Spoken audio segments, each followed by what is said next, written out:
For dinner tonight, we are making pork chops. And these pork chops are not very thick.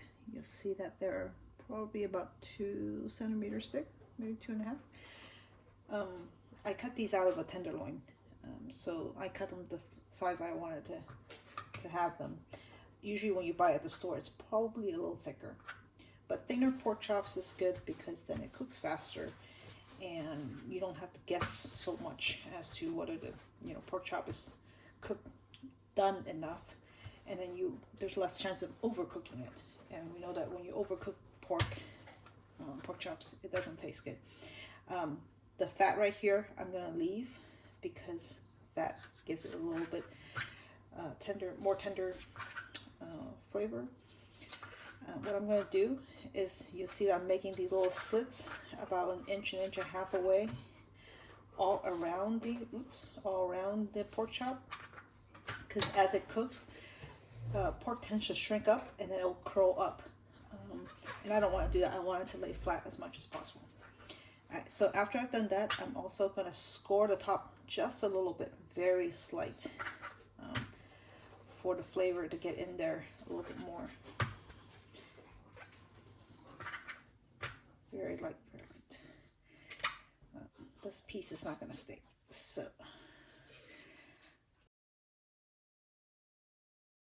my poor dog, you will eat it. Okay, so after that, I also have something that's a meat tenderizer, and there's some parts that are a little high, and if you want to do that, you could just press down on those a little bit more. And you'll notice your pork chop gets a little bigger. Alright. After that, make sure it's pretty dry, and I'm going to salt it. You don't need to salt too much, very light. And if that's all you want, you could just salt it and do nothing else. But you could also add pepper. But I'm going to add something called, well, I made this up. It's my basic pork rub. I use it for my smoked meats whenever I do pork.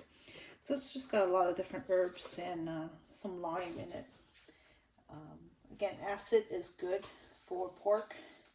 It brings out the flavor.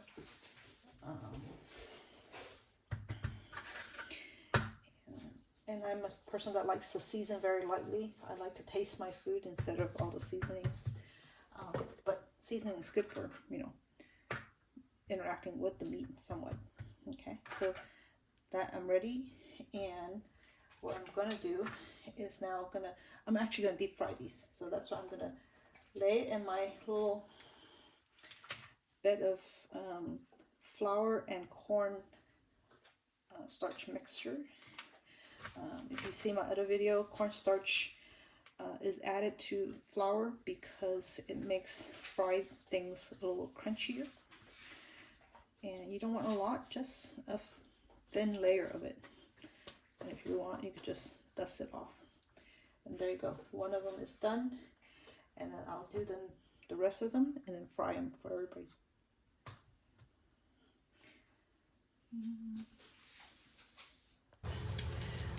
Again, the easiest way to check whether the oil is hot enough is to put a chopstick in. And if you see tiny bubbles coming out of the chopstick, then it's hot enough. Okay, so I'm going to go ahead and take one of these. And you got to, because I have such a small pot, I'm going to go one pork chop at a time. Okay, it doesn't take very long because it's such a thin pork chop. My eggs.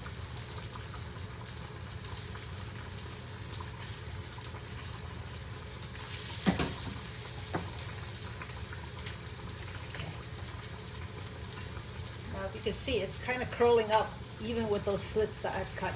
So that's what happens with pork whenever you cook it on high heat. Okay. And you'll see that it's starting to pop up on the top of the oil. So it's gonna be done pretty quick.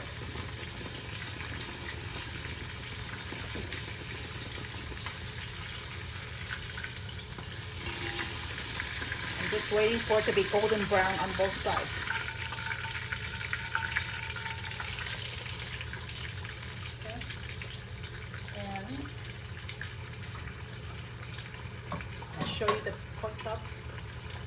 you'll see that it's been cooked to a nice crisp. And later I'll cut it so you'll see that it's very slight pink and cooked through. You don't want to overcook pork, it just doesn't taste good.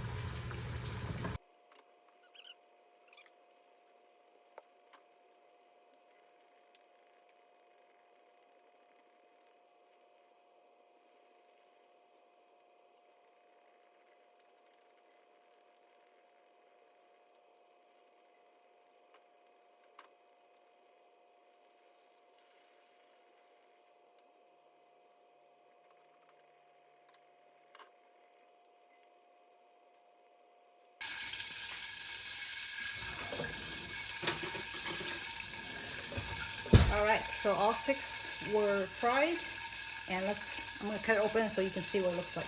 Here's our dinner, a little bit of asparagus, our eggs over rice, and you'll see that it's still slightly pink, but it's not dense.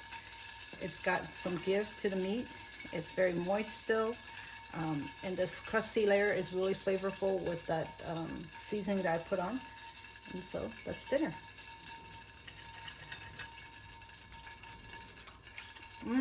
Yum.